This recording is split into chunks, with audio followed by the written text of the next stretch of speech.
I do want to get quickly into some basketball talk. Zach, jump on in. Jacob, jump in. Anyone that wants to jump in and talk a little basketball for a few minutes. What's been going on in the world of the NBA? Some big news dropped today. Isn't that right, Zach? Yes, some huge news dropped. I know I mentioned earlier that Houston trading Deshaun Watson might be in the mix, but they already traded one superstar out of that city, and that's James Harden.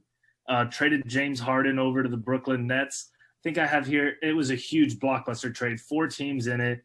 I believe it has the Pacers, the Cavaliers, the Rockets, and the Nets. A couple of, I wouldn't say superstars, but guys that are right there. Victor Oladipo, former All-Star, Karis LeVert as well, who he wasn't an All-Star, but somebody that if he has his own team can make a name for himself, very underrated. But yeah, there was just a lot of drama being built up in Houston with James Harden, and also Kyrie Irving in Brooklyn. I'd like to see how that plays out. Some people thought Brooklyn might have tried to package him in the deal and just failed. I don't think any team's going to want him because Stephen A. Smith is out here saying that Kyrie Irving should honestly just retire. He should retire because he's not giving any effort. I mean, James Harden, and another story, he's just, as a basketball fan, I loved that guy so much throughout his career, and I have just totally given up on him. He totally gave up on his team last night in his press conference, and that's why Houston had to make this deal as soon as possible. They couldn't keep him around. He's showing up to practice and games looking overweight. Yeah, it's just a whole mess in that city. I mean, if you think about it, if you look at the basketball world, I feel like outside of Adam Silver, the players control the whole league at this point. And like you said, James Harden having that reaction in the post-game press conference, pretty much just forcing the hand. Like he's just pouting. He's pouting. He didn't get his way. He's sad. And everyone hates losing, but you play sports and you lose, and you're not going to get along with some people. Like you're not going to get along with ownership. Not everyone in every job is going to like their bosses or like their coaches or like their teammates, coworkers. But in basketball, like, I don't know if it's social media that's enabled it.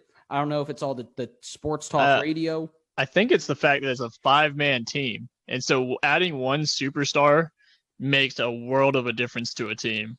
Whereas like in football where you have 11 people, it's not as much adding like one superstar.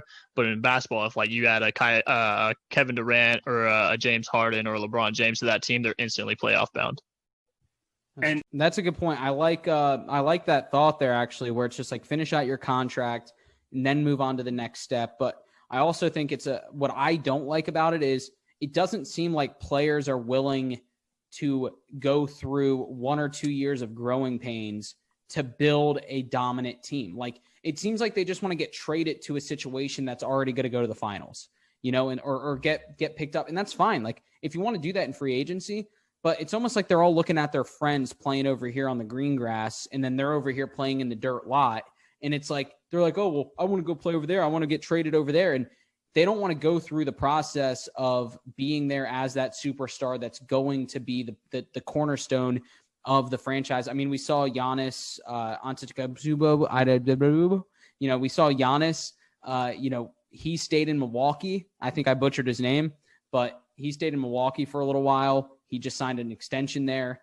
And that's the kind of move that I look at and say, okay, he's a guy that wants to build that franchise up for the city of Milwaukee and not run to the bright lights. And that's that. But I also think maybe NBA players should be able to go on loan like they do in soccer, where like, yeah, maybe it's not working out in Houston for James Harden, but maybe they can loan him to the Nets for 2 years if the Nets think that now is their chance to win. So maybe do like some loan system to where the rights are still somewhere else. I don't know. Hey, like that's honestly like a pretty good way to just get that money off your books, get him onto a team that he could at least, get some minutes for, and then you could get something in return, for it. So I could see something like that, being implemented in the future. That'd be cool. Is that what LeBron did when he went to Miami? Yeah, pretty much.